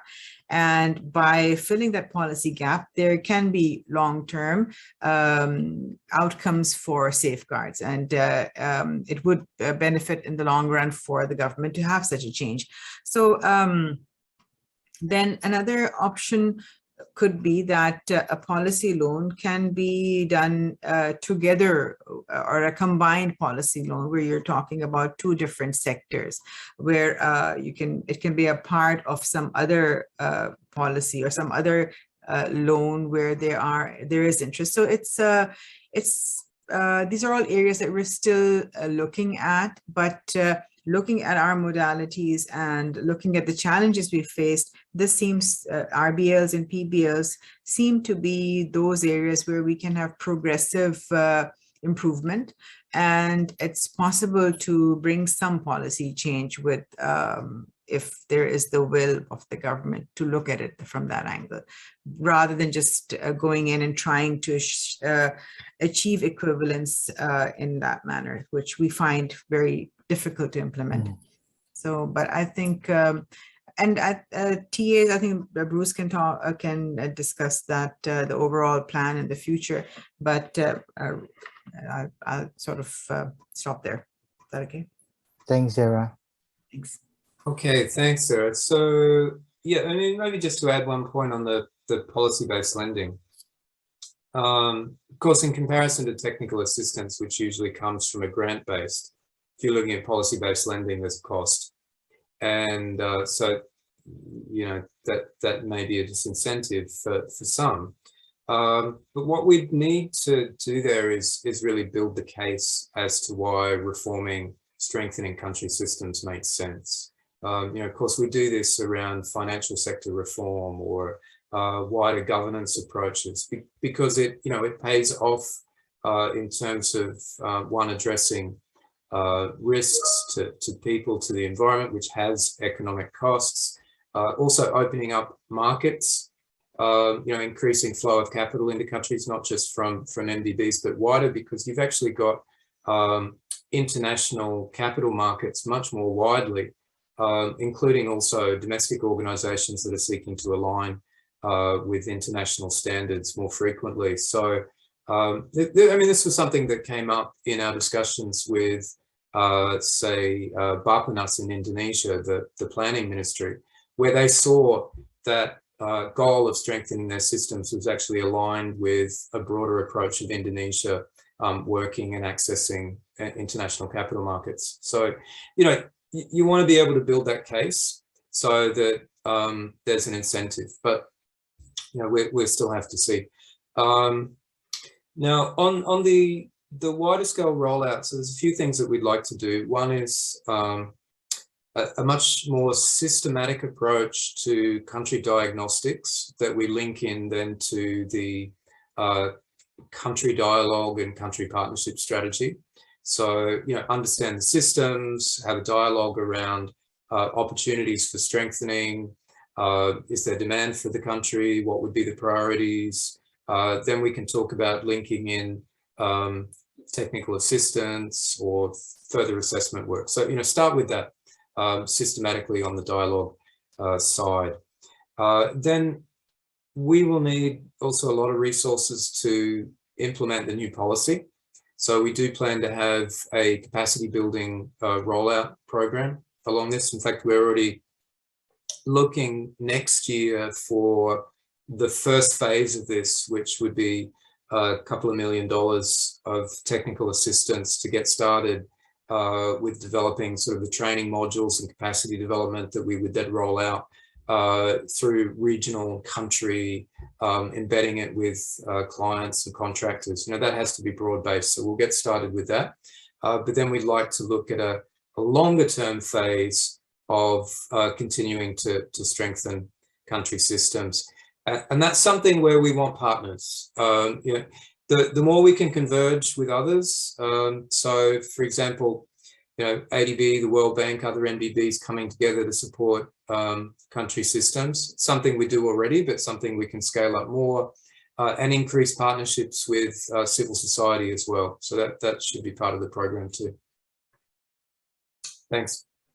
Thank you, Bruce. We have about 10 12 minutes left. Why don't I call back Linnae if you have some questions, and then I'll go back to you again, Grant. We're Oh, a yes. focus group today. Yeah, I'll take advantage of the time, maybe not specifically on the country systems, but I can also just say why the concern is so strong within the union community, and that's of course because trade union rights are not respected in many of the countries. So when starting to use country systems, we see that there's a risk for trade union rights to be left in the gap, and that, okay, there might be some agreement to include them in some way, but that support doesn't exist within the country. So I can just highlight why it's such a question from the trade union world.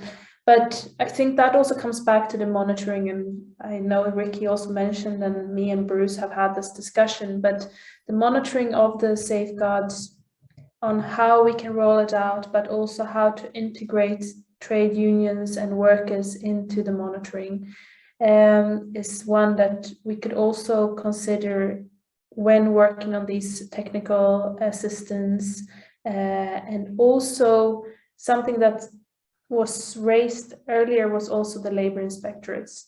And this is a great concern in many of the countries where ADB operates, that the labor inspectorates don't have the capacity, and even capacity such as having the vehicles and the petrol to go and do monitoring. And this is a very common issue. So the more you start relying on these institutions, you also need to, I know that you say feasibility studies and so, but to actually see what is the capacities and how can we work with those, and maybe how can we develop assistance both on the details and the knowledge on, for example, how do you monitor large-scale infrastructure project, because this is something that seldom exists knowledge about. So very specific knowledge like that, but also how can you utilize the labor inspectorates and by that give some support to the labor inspectorates within the system. I think this is quite an alternative thought, like if ADB would actually use them actively, but also by that being able to develop it. But if you want to build institutions, I think this is a very key component. It's not just on a policy level, but it's much more direct when it comes to labor inspectorates, when it comes to labor rights, of course, but that's my role here, so. Thanks, Linnae. Although that is not a question per se, it's more of a statement, but I'm pretty sure that Ricky, if I could call you again, because in many of the projects that you have overseen in South Asia region, these have actually triggered a number of reactions from the trade unions, especially in South Asia region. And with respect to the use of the CSS, would you like to make some response to that too, Ricky? Well, yes, since you called me, I guess I have to respond. But on the CSS itself, this issue has not really come up on the power grid case, and also on Sri Lanka on the RDA case. But yes, I think we have had good discussions with Linnea, with Heidi, with Bruce on these issues, and I understand the point, and we are looking at opportunities to really look at that. My area on this on the discussions, as Linnea knows, is more from an occupational health and safety point of view, and I do understand from that perspective how the monitoring of occupational health and safety and conditions of workers could really be greatly benefited by monitoring from the workers themselves. So in a bigger scale, I agree with Linnea on how this could be applied, and that capacity can be built, basically harnessing all the lessons so that they have framework. They have a structure on how things can be addressed and how things can be moved forward in a space where there is no guidance, for example. So yes, agree. Not on CSS, not really on a CSS application that we've done, but yes, I agree with the points, and we're closely looking at that in partnership also with SDSS, SARD, and Linnaeus Group. Thank you. Thanks, Ricky. I want to give the last floor now to Zara, just to give us again, or maybe re-emphasize the direction for CSS at the ADB, since she has presented it earlier. It might be worth repeating what's the future direction on CSS. Okay, again, are you sure? Okay. Because I just explained it before to Grant as well. Okay, so the future direction, as I mentioned, there was linked to basically on the challenges that we faced, and those challenges were on establishing equivalence and the finding out that capacity gaps are very difficult to fill when it comes to these such areas. So for that, it's important to have early engagement at the level of the CPS, and have policy dialogue with our DMCs that are and this can be done at the level of each regional department and for different countries. So these it could be in the form of assessments undertaken at a broader level, country-wise, and I can identify after identifying maybe those agencies or those sectors where there's a heavy pipeline that might follow for projects, and then also at the same time looking at the country's systems and where are there gaps in the system which can be filled.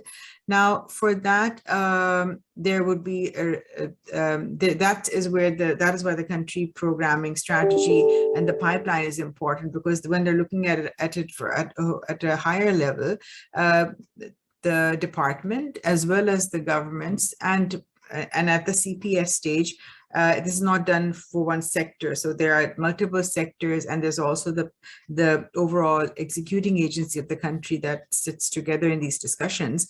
And opportunities for identifying policy-based lending or avenues for policy or introducing policy changes can become obvious at that stage.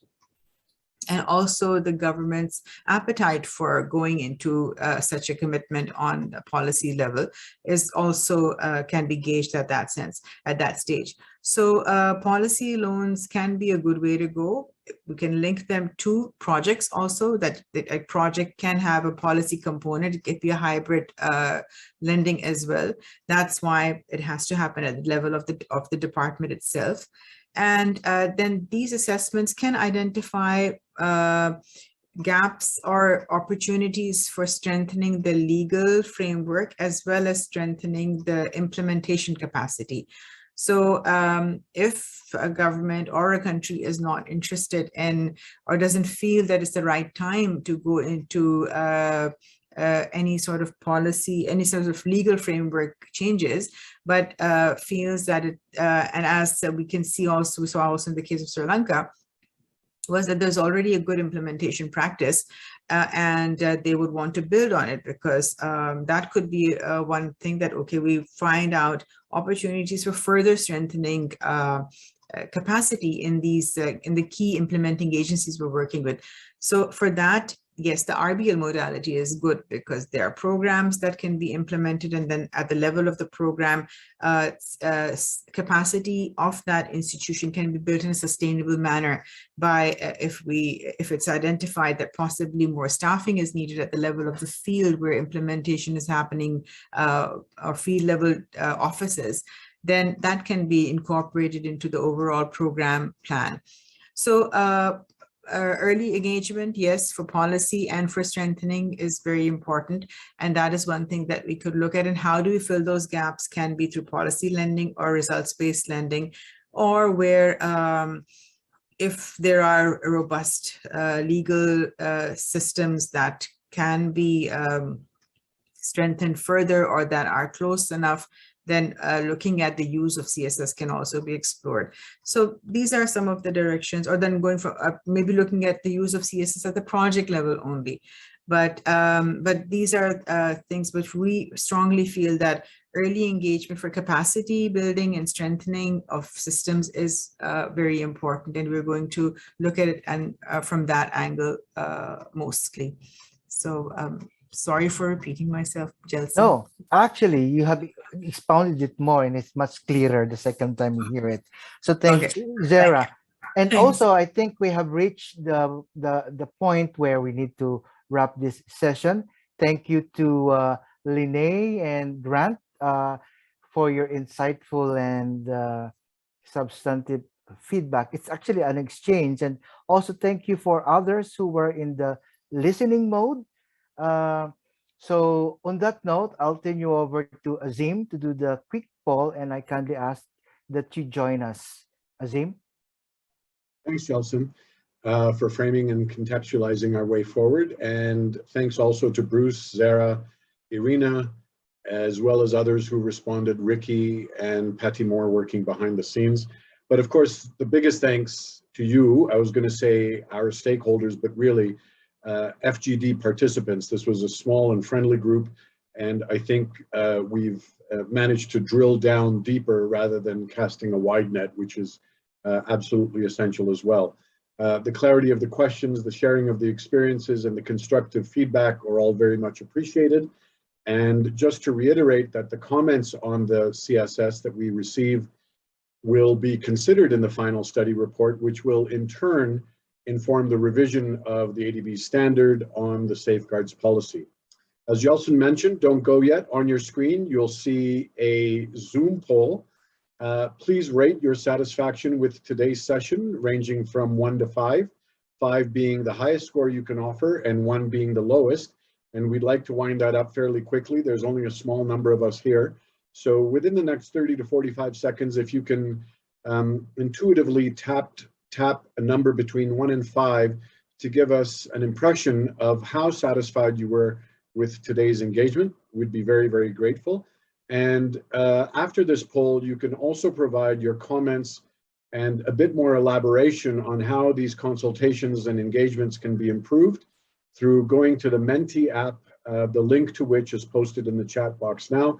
And the Mentimeter will allow you to provide 5, 6, 7 sentences on what we can do specifically to improve the level of engagement, establish more communication and dialogue amongst us, and solicit more feedback and input on the SPS process. So with that, we've got, well, 100% who rated 4 or better. Still, however, I'd like to suggest that there are possibilities and potentials for improvement. And if you'd like to share those opportunities on how we can improve, please do so by going to the link for the menti.com poll that's in the chat box.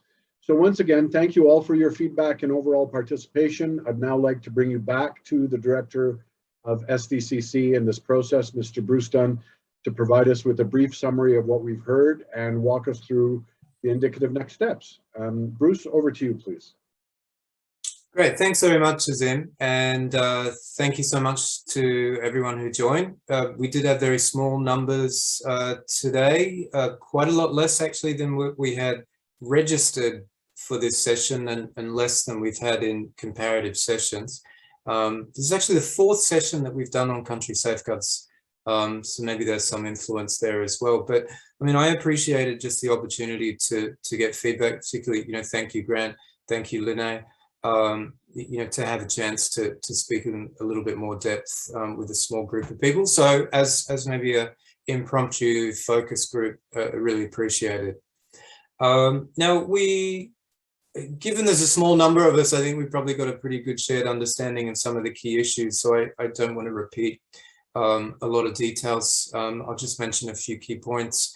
I think we did have a good discussion around both the benefits of strengthening country systems and potentially using them, but also around the risks.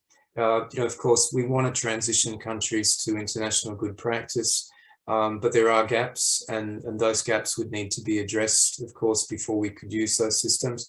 But really, I think from our perspective, a focus on building country capacity and systems in the long term is really the direction that we'd like to take. And I think that was sort of brought out through part of the discussion today. There was also more specific issues, and Grant, I appreciated your perspectives on climate change and very well taken recommendations to include climate change issues in the new policy, and that's certainly the direction that we're looking at taking. I don't think I responded to some of your follow-up questions also in relation to climate smart investment management systems, looking at linkages with things like resettlement, using that as an opportunity to make sure that we can support having people in development in the right places and not in flood-prone areas or resettlement sites that are not appropriate. So, all of those additional points that you raised as well, really well taken. And then, Linnea, appreciated also just the further candid thoughts around the labour and union perspective. It's good to hear, and certainly, well taken. The risks of labour unions involvement or a potential lack of involvement. There also one potential benefit moving forward is we are looking at trying to consolidate what's in our current safeguard policy about labour issues, which is only limited to our prohibited investment list, which has a prohibition around ADB financing for any activities that would be linked to forced labour or child labour. Then we've got our social protection strategy, which is fairly high level and not as operational as the safeguards, and then the core labour standards handbook. But we'd like to bring all that together in one integrated policy. That does give us an opportunity then to have a much more focus on both building capacity and then having experience working directly in projects around labour issues in the way that we maybe haven't as comprehensively in the past. So I think that sets us up for maybe further collaboration on this issue. And I agree also with your points around labour inspectorates and the need to build capacity. I think all really well taken. So look, thank you again for all of the issues. It's certainly feeding into our thought processes. Now, in terms of next step, Azim has mentioned some of this already, but we've got a series of further consultations coming up in this series. We'll be looking at climate change, on gender, and on gender, there's actually 3 sets of consultations that we'll be doing. One on broadly gender and safeguards, then looking at a related issue of sexual exploitation, abuse and harassment, and then thirdly on looking at issues around safeguards and sexual orientation and gender identity. So that's a group of consultations we'll be doing. And then we've got a group on safeguards for different financing modalities and also for private sector. So stay tuned for those. That will be bringing together all of these analytical studies and the various consultations. Then we'll be going into the drafting, and that will then take us forward for further rounds of consultation through the second half of the year. So a lot of work happening, but still a lot still to be done. So again, thank you for joining. We enjoy the dialogue and do hope that you'll be able to join us again for future sessions. Anyway, till then, stay safe and look forward to seeing you again soon. Thank you. Thank you, everyone. Have a good night. Thank you. Yes, take care. Cheers. Bye-bye. Bye all. Thank you. Bye-bye.